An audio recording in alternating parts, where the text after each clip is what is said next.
데살로니가 후서는 사도 바울이 데살로니가 교회에게 보낸 두 번째 편지입니다.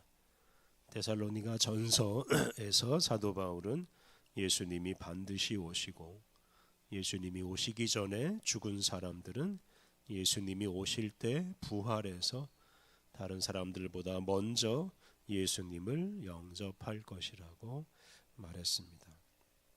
그리고 예수님을 기다리는 사람답게 거룩하게 살라고 부탁하였습니다. 이 데살로니가 후서도 데살로니가 전서와 마찬가지로 예수님의 재림에 대해서 주로 말합니다. 그런데 그와 관련된 말씀은 주로 2장과 3장에 나옵니다. 그리고 오늘 봉독한 1장 말씀은 환난을 박해와 환난을 당하고 있는 데살로니가 성도들을 위로하는 말씀이고, 또 한편으로는 박해자들은 반드시 심판을 받을 것이라고 경고하는 말씀입니다. 1절과 2절은 이 편지를 보내는 사도 바울이 데살로니가 성도들에게 인사하는 말입니다. 1절과 2절 바울과 실로아노와 디모데는 하나님 우리 아버지와 주 예수 그리스도 안에 있는 데살로니가인의 교회에 편지하노니 하나님 우리 아버지와 주 예수 그리스도로부터 은혜와 평강이 너희에게 있을지어다. 세 사람이 나오는데요. 편지를 보내는 사람들입니다. 바울, 실로아노, 실라라고도 합니다. 바울과 실로아노와 디모데, 이 세 사람이 데살로니가 사람들의 교회에 편지를 보내면서 아버지 하나님과 예수 그리스도로부터 오는 은혜와 평강이 데살로니가 성도들에게 임하기를 기도합니다. 이 바울과 실로아노와 디모데 이 세 사람이 데살로니가에서 함께 복음을 전했습니다. 그리고 이들이 전한 복음을 받아들인 사람들이 바로 이 데살로니가 교회를 이루게 되었습니다. 3절과 4절은 바울과 그의 동료들이 데살로니가 성도들을 생각하면서 하나님께 감사하는 말씀입니다. 3절 형제들아 우리가 너희를 위하여 항상 하나님께 감사할지니 이것이 당연함은 너희의 믿음이 더욱 자라고 너희가 다 각기 서로 사랑함이 풍성함이니. 데살로니가 성도들의 믿음이 더욱 자라고 또 서로 풍성하게 사랑하는 것을 보면서 바울과 그 동료들은 하나님께 감사드립니다. 믿음이 성장하고 서로 풍성하게 살아가는 것, 이런 믿음과 사랑의 삶은 이제 그리스도인이 마땅히 해야 할 일이고, 또 한편으로는 그리스도인이 누리는 특권이기도 합니다. 이런 믿음과 사랑의 삶을 아무나 살 수는 없기 때문입니다. 그래서 사도 바울은 데살로니가 성도들이 그런 특권을 누리는 것에 대해서 하나님께 감사드립니다. 4절 그러므로 너희가 견디고 있는 모든 박해와 환난 중에서 너희 인내와 믿음으로 말미암아 하나님의 여러 교회에서 우리가 친히 자랑하노라. 당시 데살로니가 교회가 박해와 환난을 받고 있었습니다. 그런데 데살로니가 성도들이 그러한 박해와 환난을 인내와 믿음으로 이겨냈습니다.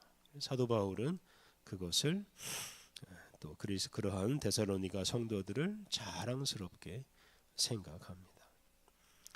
3절과 4절을 종합하면 데살로니가 성도들은 이렇게 박해와 환난을 겪으면서도 믿음이 성장하고 사랑이 더 풍성해졌습니다. 이렇게 박해와 환난이 데살로니가 성도들의 그런 믿음과 사랑의 삶을 방해하지 못하고 오히려 더 굳건하게 하고 더 풍성하게 만들어 주었습니다. 예수님을 영접한 사람은 이렇게 언제 어디서나 심지어 박해를 받아도 거룩하고 흠이 없는 사람으로 계속 성장할 수 있습니다. 5절부터 10절까지 말씀은 이 박해를 받는 데살로니가 성도들에 대한 위로의 말씀과 또 박해자들에 대한 경고의 말씀입니다. 5절은 박해받는 성도들을 위로하는 말씀입니다.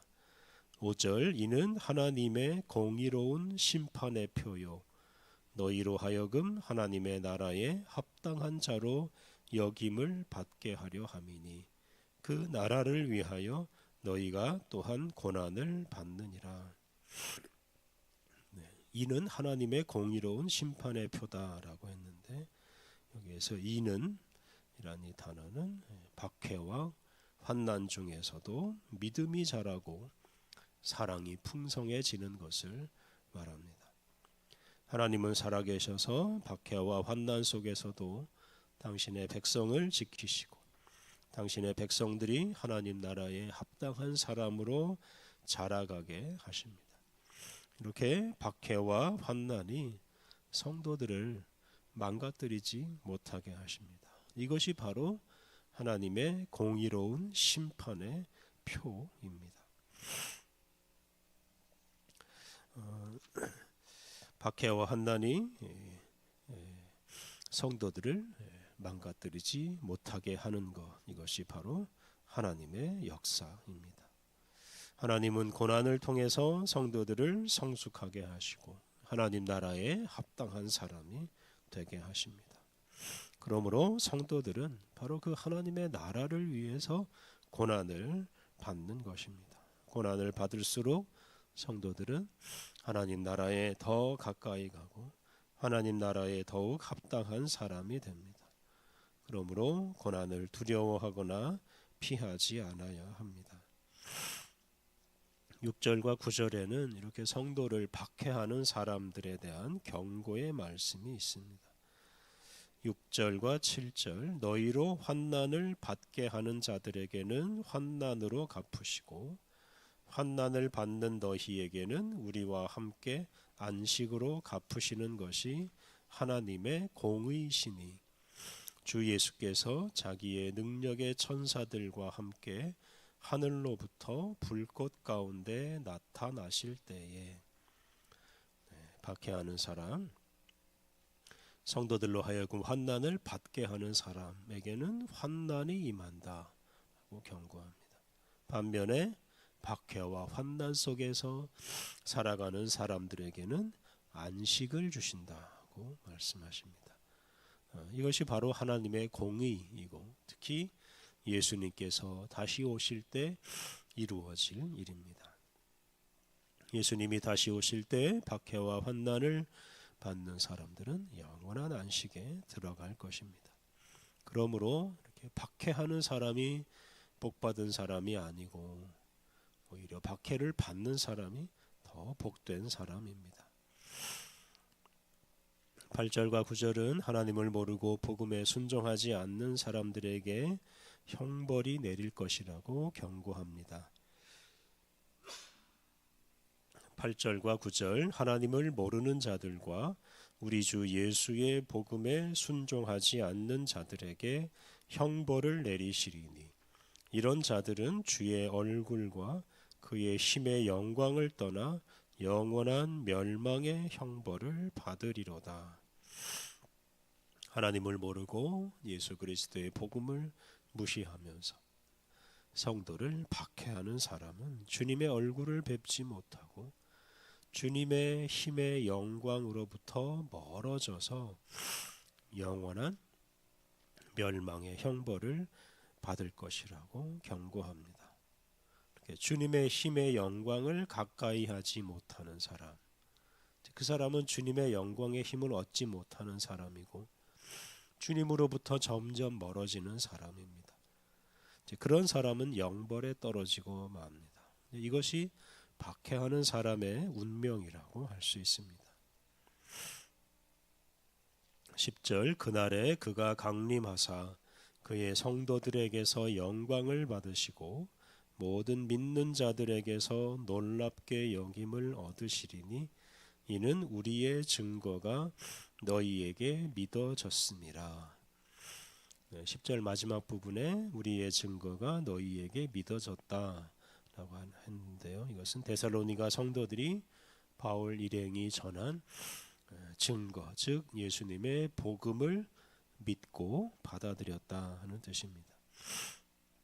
그런데 그들이 그렇게 복음을 받아들이고 믿은 후에 그들에게 박해와 환난이 다가왔고 그들은 그것을 잘 견뎌냈습니다. 그리고 그러한 데살로니가 성도들로 인해서 재림하시는 예수님께서 영광을 받으십니다. 박해를 이겨낸 성도들이 예수님의 영광이 되고 또 박해를 견뎌낸 성도들의 삶이 예수님은 놀라운 분이다라는 것을 증명해 줍니다. 박해와 환난을 견뎌낸 성도들이 바로 예수님을 영화롭게 하는 존재가 된다는 뜻입니다. 예수님이 오시는 날 이렇게 환난과 박해를 견뎌낸 성도들이 예수님을 영화롭게 하고 또 예수님과 같은 영화로운 존재가 될 것입니다. 바로 그때 우리의 인생이 완성됩니다. 마지막 부분 11절과 12절은 박해와 환난을 겪는 데살로니가 성도들을 위해서 사도 바울이 드리는 기도입니다. 11절 이러므로 우리도 항상 너희를 위하여 기도함은 우리 하나님이 너희를 그 부르심에 합당한 자로 여기시고 모든 선을 기뻐함과 믿음의 역사를 능력으로 이루게 하시고. 사도 바울은 데살로니가 성도들이 박해와 환난 속에서도 하나님의 부르심에 합당하게 살고 또한 선을 기뻐하며 살고 하나님의 능력으로 믿음의 역사를 이루기를 기도합니다. 선한 일을 하는 것을 좋아하고 또 믿음으로 살아가는 것, 이러한 일은 결코 헛되지 않습니다. 그러한 일을 통해서 풍성한 결실을 맺을 것이고 우리가 하나님을 더욱 닮아가게 될 것입니다. 12절 우리 하나님과 주 예수 그리스도의 은혜대로 우리 주 예수의 이름이 너희 가운데서 영광을 받으시고 너희도 그 안에서 영광을 받게 하려 함이라. 예수님이 데살로니가 성도들 안에서 영광을 받으시고 그리고 데살로니가 성도들은 예수님 안에서 영광을 얻게 되기를 기도합니다. 성도들이 예수님 안에 있고 또한 예수님이 성도들 안에 있으므로 서로 하나가 되고 서로 영광을 얻는 이 모습이 바로 우리 성도들의 최후의 모습이고 예수님이 다시 오실 때 일어날 일입니다. 그때 우리는 예수님과 하나가 되어서 예수님처럼 영화롭게 살게 될 것입니다. 박해와 환난은 성도들의 믿음을 견고하게 하고 성도들의 사랑을 더 풍성하게 해줍니다. 박해와 환난은 성도들을 하나님 나라에 합당한 사람으로 성장하게 합니다. 박해와 환난을 통해서 성도들은 예수님의 영광을 드러내는 존재로 변화되어 갑니다. 성도들은 이 세상에서 박해와 환난 속에서 살아갈 수밖에 없습니다. 그런데 그런 박해와 환난을 두려워하거나 피하지 않아야 합니다. 박해와 환난을 통해서 우리는 하나님을 더 닮아가고 하나님 나라에 더 가까이 다가가기 때문입니다. 우리의 모습이 아직은 주님 앞에 서기에 부족합니다. 그러므로 우리에게 박해와 환난이 필요합니다. 우리에게 주어지는 박해와 환난을 기쁘게 받아들이고 그를 통해 하나님을 향해서 또 하나님 나라를 향해서 더 가까이 다가가야 하겠습니다. 함께 기도하겠습니다.